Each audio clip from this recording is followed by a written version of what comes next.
오늘은 창세기 27장부터 읽도록 하겠습니다. 이제 이삭은 나이 많아서 눈이 어두워 잘 볼 수 없게 되었다.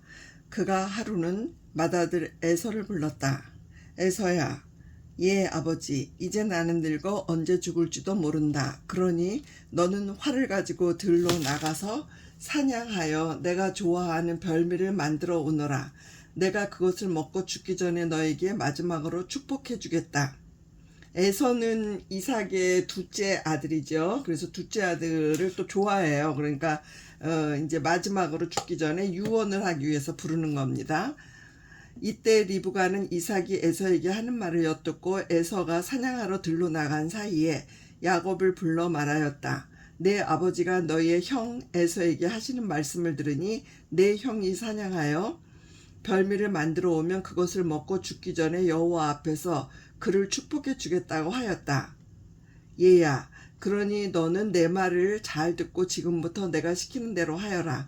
너는 나가서 살찐 염소 새끼 2마리를 가져오너라. 내가 그것으로 내 아버지가 좋아하시는 별미를 만들어 줄 테니 너는 그것을 아버지에게 갖다 드려 잡수시게 하라. 그러면 내 아버지가 돌아가시기 전에 너를 축복해 주실 것이다. 이때 야곱이 그의 어머니 리브가에게 내 형 에서는 털이 많은데 나는 털이 없이 매끈합니다. 만일 아버지께서 나를 만져보시면 어떻게 합니까? 내가 아버지를 속이는 자가 되어 축복은커녕 오히려 저주를 받을지도 모릅니다. 하자 그의 어머니가 이렇게 대답하였다. 얘야, 저주는 내가 받을 테니 너는 가서 염소나 끌고 오너라. 그래서 야곱이 염소를 어머니에게 끌어다 주자 그의 어머니는 남편이 좋아하는 별미를 만들었다. 그리고서 리브가는 집안에 보관해 둔 맏아들 에서의 제일 좋은 옷을 가져다 작은 아들 야곱에게 입히고 그 염소 새끼 가죽으로 손과 목의 매끈한 곳을 감싼 다음 만들어둔 별미와 빵을 야곱의 손에 들려주었다. 지금 엄마는 큰아들이 지금 아버지 이삭이 먹고 싶어하는 사냥을 하러 나갔는데 엄마는 지금 그 에서의 동생인 야곱에게 유언을 듣게 하기 위해서 에서인 척하게 이렇게 꾸미는 거예요. 그러니까 엄마로서 자식 둘을 놓고 또 편애하는 것이 또 너무 지나치다고 그렇게 생각이 들죠. 18절. 그래서 야곱은 그 음식을 가지고 가서 아버지를 불렀다. 아버지, 오냐? 내가 누구냐? 맏아들 에서입니다. 아버지께서 말씀하신 대로 사냥해서 별미를 만들어 왔습니다. 일어나 잡수시고 나에게 축복해 주십시오. 얘야, 내가 어떻게 그처럼 빨리 잡아왔느냐? 아버지의 하나님 여호와께서 나를 도와주셨기 때문에 사냥감을 빨리 찾을 수 있었습니다. 이리 가까이 오너라. 내가 정말 내 아들 에서인지 만져봐야겠다. 야곱이 그의 아버지에게 가까이 가자 이삭은 그를 만져보고 음성은 야곱의 음성인데 손은 에서의 손이구나 하였다. 그는 그 손이 에서의 손처럼 털이 많으므로 야곱인 줄 모르고 그에게 축복하려고 하였다. 그러나 그는 내가 정말 내 아들 에서냐? 하고 다시 물었다. 그러니까 의문이 가는 거예요. 목소리는 야곱 같은데 차림새는 지금 에서 같은 것입니다. 우리가 무슨 일이 있을 때 그렇잖아요. 이렇게 약간 의심이 되는데 이거 어떡하지 할 때 한 번 더 캐물어야 되는데 그냥 갔다가 실수하는 경우가 많은데 지금 이삭은 그렇게 실수를 하게 되는 것입니다. 이때 야곱이 예 그렇습니다 하고 대답하자 이삭은 얘야 사냥한 고기를 가져오너라. 내가 먹고 너를 마음껏 축복해 주겠다 하고 말하였다. 야곱이 사냥한 고기와 포도주를 갖다 드리자 그의 아버지는 먹고 마신 후에 얘야 가까이 와서 나에게 입을 맞춰라 하였다. 그래서 그가 가까이 가서 입을 맞추자 이삭이 그 옷의 냄새를 맡아보고 그에게 이렇게 축복하였다. 내 아들의 냄새는 여호와께서 축복하신 밭의 냄새와 같구나. 하나님이 너에게 하늘에 이슬을 주시고 내 땅을 기름지게 하시며 너에게 풍성한 곡식과 포도주를 주시기 원하노라. 수많은 민족이 너를 섬기고 모든 나라가 너에게 굴복하며 내가 내 형제들이 주인이 되고 내 친척들이 너에게 굴복하기를 원하며 너를 저주하는 자는 저주를 받고 너를 축복하는 자는 복을 받기 원하노라. 이렇게 이제 예언을 했습니다. 가진 축복을 다 해줬어요. 30절. 야곱이 그의 아버지에게 축복을 받고 떠나자 곧 그의 형 에서가 사냥을 하고 돌아왔다. 그가 별미를 만들어 아버지에게 가지고 가서 말하였다. 아버지, 일어나 이 아들이 사냥해온 고기를 잡수시고 나를 축복해 주십시오. 너는 누구냐? 아버지의 맏아들 에서입니다. 그러자 이삭은 몸을 부들부들 떨며 말하였다. 그렇다면 사냥한 고기를 나에게 가져온 사람은 누구냐? 내가 오기 전에 내가 그 고기를 먹고 그를 축복하였으니 그가 복을 받을 것이다. 에서는 이 말을 듣고 엉엉 울며 아버지에게 간청하였다. 아버지, 나에게도 축복해 주십시오. 내 동생이 나를 속이고 내가 받을 복을 빼앗아 갔다. 그 이름을 야곱이라고 부르는 것도 당연합니다. 그가 나를 속인 것이 이번이 두 번째입니다. 전에는 내 장자권을 빼앗아 갔고 이번에는 내 복을 빼앗아 갔습니다. 아버지께서는 나에게 빌어줄 복을 남겨두지 않으셨습니까?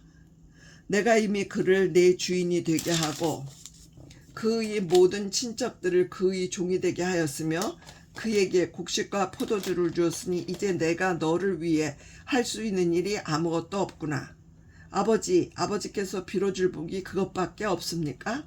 아버지, 나에게도 축복해 주십시오. 하고 에서가 울며 간청하자 아버지가 이렇게 대답하였다. 내가 사는 땅은 기름지지 않고 하늘에 이슬이 내리지 않을 것이며 내가 칼을 믿고 살 것이나 내 동생을 섬길 것이다. 그러나 내가 끊임없이 몸부림치게 될 때 그의 지배하에서 벗어나게 될 것이다. 지금 아브라함으로부터 내려오는 이 이삭도 편애를 하는 그런 나쁜 습관이 있어요. 이 집에 누구는 좋아하고 누구는 싫어하고 에서에게 줄 복을 다 만약 줬다면 이제는 에서의 동생인 야곱이 받을 복이 하나도 없는 거잖아요. 어떻게 아버지로서 그럴 수 있어요? 우리들이 부모로서 자식이 둘이 있으면 뭐 누구한테 조금 더 줄 수는 있지만 그래도 비슷하게 줘야지 어떻게 한 명한테 복을 다 주고 한 명은 복이 하나도 없게 이렇게 매정하게 할 수가 있습니까? 그래서 리브가는 야곱을 좋아하고 이삭은 에서를 좋아하는 그런 편애로 인해서 일어나는 일입니다. 41절. 에서는 아버지가 야곱을 축복했다는 이유로 야곱을 미워하여 아버지의 임종이 가까웠으나 아버지가 돌아가시고 나면 야곱을 죽여버리겠다고 혼자 중얼거렸다. 리브가는 맏아들 에서가 중얼거린 말을 전해 듣고 작은 아들 야곱을 불러 그에게 말하였다. 내 형 에서가 너를 죽여 분풀이 하려고 한다. 얘야, 이제 너는 내가 시키는 대로 하여라. 너는 즉시 하란에 있는 내 오빠 라반에게 가서 내 형의 분이 불릴 때까지 당분간 그곳에 피신해 있거라. 형의 분이 누그러져서 내가 할 일을 잊어버리면 내가 사람을 보내 너를 거기서 데려오게 하겠다. 내가 무엇 때문에 너희 둘을 한날에 잃어야 하겠느냐. 그리고서 리브가는 이삭에게 말하였다. 내가 이 헷 여자들 때문에 사는 것이 지긋지긋할 지경인데 만일 야곱이 이 땅에 헷 여자와 결혼한다면 내가 무슨 낙으로 살겠느냐. 그러니까 자기 고향 친척집으로 보내는 거예요. 이민 와 있는 곳에서 한국으로 보내서 결혼 상대자를 구해오는 거하고 같은 일입니다. 28장. 그래서 이삭은 야곱을 불러 그를 축복하고 그에게 이렇게 말하였다. 너는 가나안 여자와 결혼하지 말고 메소포타미아에 있는 너희 외할아버지 두엘의 집으로 가서 너희 외삼촌 라반의 딸 중 하나와 결혼하여라. 전능하신 하나님이 너를 축복하여 내 자손이 번성하게 하고 너를 여러 민족의 조상이 되게 하시기를 바라며 아브라함에게 약속하신 복을 너와 내 자손에게 주어 내가 살고 있는 땅 곧 하나님이 아브라함에게 주신 이 땅을 내가 소유할 수 있기를 바란다. 이삭이 야곱을 보내자 야곱은 메소포타미아에 있는 라반에게 갔는데 라반은 아람 사람 부두엘의 아들이며 야곱과 에서의 어머니인 리브가의 오빠였다. 그러니까 외삼촌한테로 간 것입니다. 에서는 이삭이 야곱을 축복하고 그를 메소포타미아로 보내며 가나안 여자와 결혼하지 말라고 명령한 것과 야곱이 부모의 명령에 순종하여 메소포타미아로 간 것을 알게 되었다. 그는 또 자기 아버지 이삭이 가나안 여자들을 좋아하지 않는다는 것도 알았다. 그래서 에서는 아브라함의 아들인 이스마엘에게 가서 이스마엘의 딸이며 느바요의 누이 동생인 마할랏을 자기 본처들 외에 또 다른 아내로 맞아들였다. 에서는 아버지한테 복을 하나도 받지 못하였지만 그래도 아버지가 좋아했던 가나안 여자하고 결혼을 해요. 아무리 유산은 못 받았지만 아버지를 생각하고 아버지의 뜻을 따르는 거죠. 그러니까 에서는 인간적으로 나쁜 사람이 아니에요. 오히려 용감하고 남자다운 그런 사람인데 하나님께서 뱃속에 있을 때부터 야곱을 축복하셨기 때문에 할 수 없이 이 하나님의 복이 야곱에게로 흘러가는데 야곱도 그렇게 뭐 복을 받은 것 같지는 않아요. 이제 고생 짤짤이 합니다. 이제 그러니까 영적인 복과 육적인 복이 굉장히 달라요. 우리가 생각하는 것처럼 에서가 못 사는 게 아닙니다. 아주 승승장구 잘 살게 됩니다. 10절 야곱은 브엘세바를 떠나 하란을 향해 출발하였다. 그는 도중에 해가 져서 하룻밤을 보내려고 한 곳에 돌을 베고 누웠는데 꿈에 보니 끝이 하늘에 닿은 사닥다리 하나가 땅에 서 있고 그 위에 하나님의 천사들이 오르락 내리락 하고 있었다. 이때 여호와께서 그 위에 서서 말씀하셨다. 나는 너희 할아버지 아브라함과 너희 아버지 이삭의 하나님 여호와이다. 내가 누워있는 이 땅을 내가 너와 내 후손에게 주겠다. 내 후손이 땅의 티끌처럼 많아 동서남북으로 사방 흩어져 살 것이며 세상의 모든 민족이 너와 내 후손을 통해 복을 받을 것이다. 내가 너와 함께하여 내가 어디로 가든지 너를 지킬 것이며 너를 다시 이 땅으로 돌아오게 하겠다. 내가 너에게 약속한 것을 다 이행할 때까지는 너를 떠나지 않을 것이다. 그러니까 야곱은 이제 하나님께서 지켜주시겠다고 지금 맹세하셨습니다. 16절 야곱은 잠에서 깨어나 몹시 놀라며 이렇게 말하였다. 여호와께서 분명히 이곳에 계셨는데 내가 그것을 알지 못하다니 정말 두려운 곳이구나. 이곳은 바로 하나님의 집이며 하늘의 문이다. 야곱은 아침 일찍 일어나 자기가 베었던 돌을 기념비로 세워 그 위에 기름을 붓고 그곳 이름을 하나님의 집이란 뜻으로 베델이라고 하였다. 그러나 그곳에 있는 성의 본래 이름은 루스였다. 그리고서 야곱은 하나님께 맹세하며 말하였다. 만일 하나님이 나와 함께 하셔서 이 여정에서 나를 지키시고 먹을 양식과 입을 옷을 주셔서 나를 내 고향으로 무사히 돌아가게 하시면 여호와께서 나의 하나님이 되실 것이며 내가 기념비로 세운 이 돌은 하나님의 집이 될 것이다. 그리고 하나님께서 나에게 주신 모든 것에서 내가 반드시 11조를 드리겠습니다.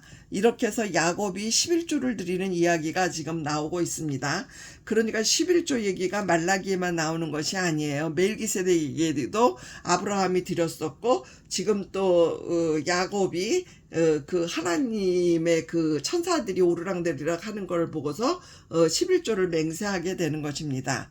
이렇게 해서 오늘은 창세기 28장까지를 읽었습니다. 감사합니다.